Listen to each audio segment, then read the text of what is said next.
This is the Spirit and Wellness Show. News and information from a higher perspective. With your host, Harry Wilkinson. Yes, hello. Welcome to the Spirit and Wellness Show. My name is Harry Wilkinson, and this is the show where we take a look at the days and weeks events, happenings in the world of, well, everything that affects us. Everything from politics, which of course is very heavily in the news these days, perhaps to an eye-rolling degree, but other things too, technology, the environment, entertainment, everything that we interact with on a daily or weekly basis, everything that comes at us through our media, whether it's the new media of Facebook and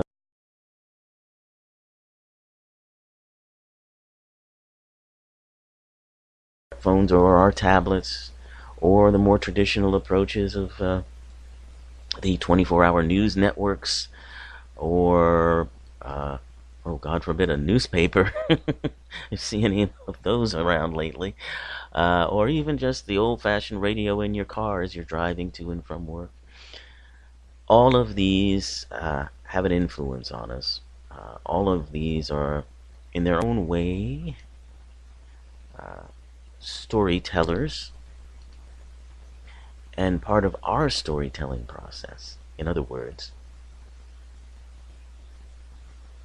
these stories affect us because we are creating them, or we are creating them so that they can affect us, something like that.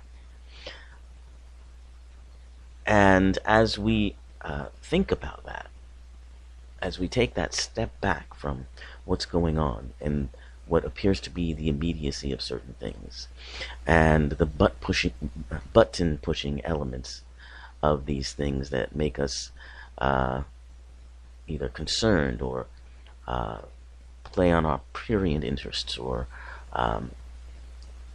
just grab our attention, when we take that step back from that and we look at what's going on and we look at what we're creating, the perspective I take is that we, as beings that are more than our physical selves, as beings who are connected, as oneness, as a collective energy. I often refer to it as divine mind. That's our highest level of being. At this level of being, we are creators. We are co-creators. And we are creating everything around us so that we may interact with it, that we may have experiences, much in the same way that, we get involved in a book or a movie, to have experiences that in our daily lives we wouldn't have. Well, from the perspective of our higher selves, our big selves, divine mind, if you will, from that perspective, these are interesting interactions that we get involved in and we have experiences with, because we wouldn't at that level. At that level, we are beyond these ideas of weakness and fear and loss and greed and control and all of those other things. So, in my perspective, the illusions in which we interact are created by our higher selves for that purpose, and eventually for us to reconnect with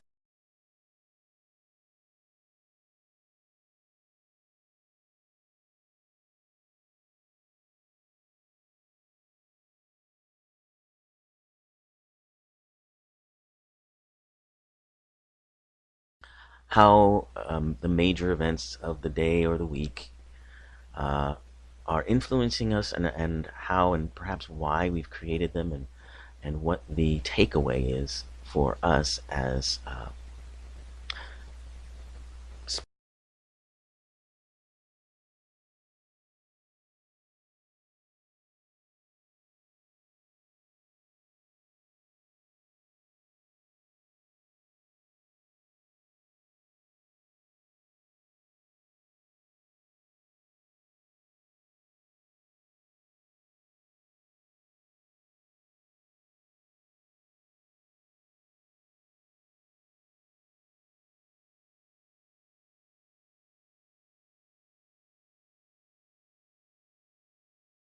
the ones that you want to take energy from and look at the truth of what it really is, which is an illusion, a very well created, well crafted illusion, but an illusion all the same. And take your energy back from it and know that once you do that,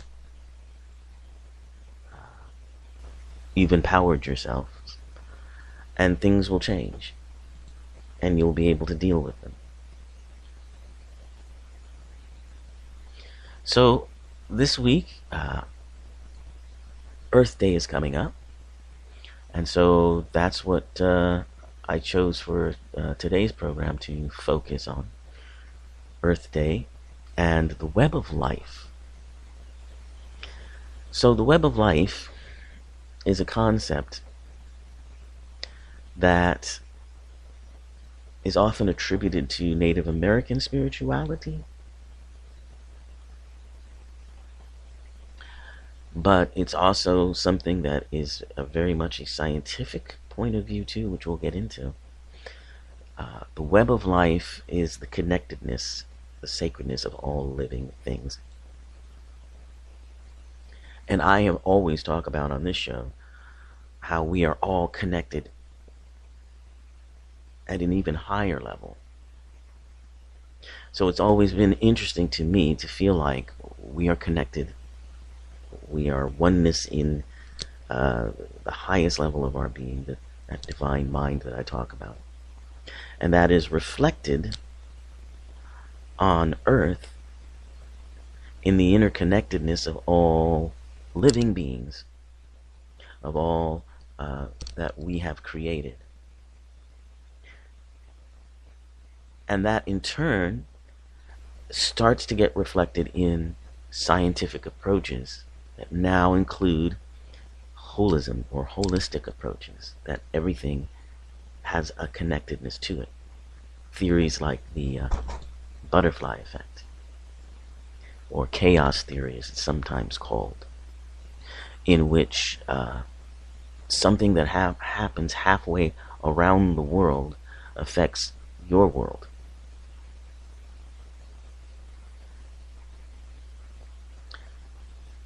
And then it also is reflected in our technology. Because what is our technology about? You know, what is Facebook about?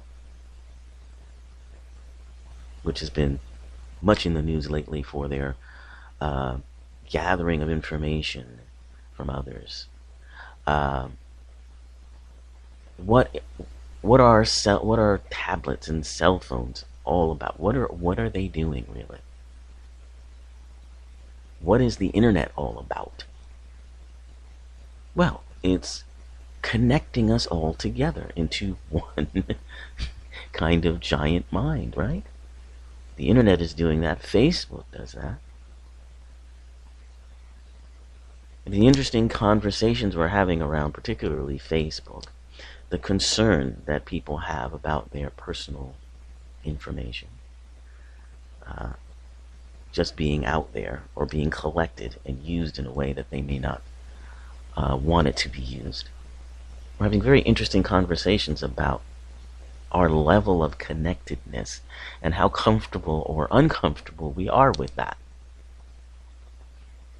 It's very interesting because in truth, the highest truth, I mean, there really is no personal information because there really is no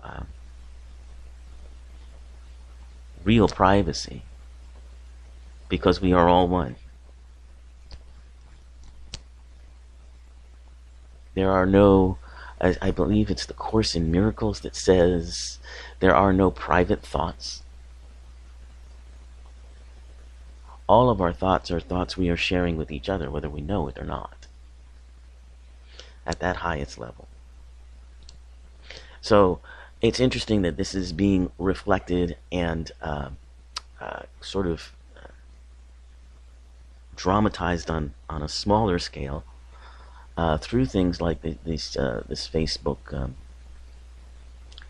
situation with Mr. Zuckerberg and the demands that he be more aware of information that is being used and collected. From my point of view, it's an impossible task, and not something that any one man can have any real control over. But imagine a world, right, where everything is transparent, right? Imagine the world with no secrets or private thoughts, right? What would what would your behavior be like? How would you behave if you knew that whatever you were thinking, whatever you were doing, whatever you were saying to yourself, everyone could hear, everyone would know about? How would you behave? How would that affect your decision making? How would that affect your behavior? It's an interesting idea to think about. I think a lot of people would feel very exposed, and that would make people feel uncomfortable. But once exposed, what would you do? How would you begin seeing other people, interacting with other people, and going about your life?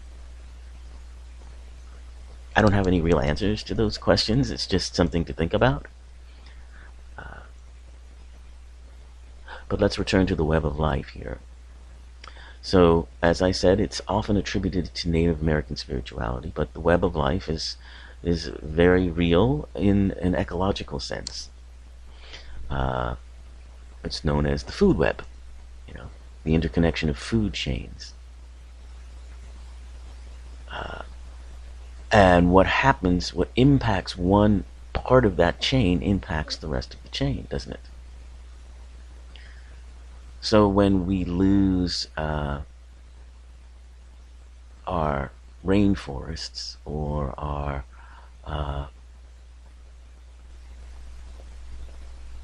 water or our fresh water, when those are lost or poisoned or something impacts them, it impacts our food web, which impacts us because we're part of that food web.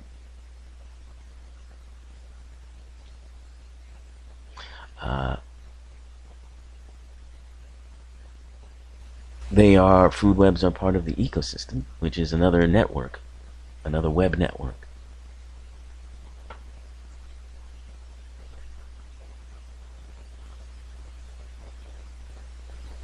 So that's pretty easy for people to see and understand.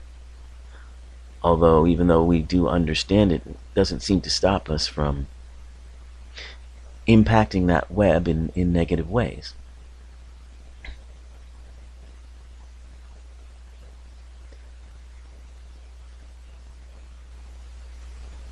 So I'll read to you some quotes from one of the great Native American leaders and visionaries and teachers, particularly in this natural realm called the web of life. His name was Chief Seattle, and he was a very outspoken leader.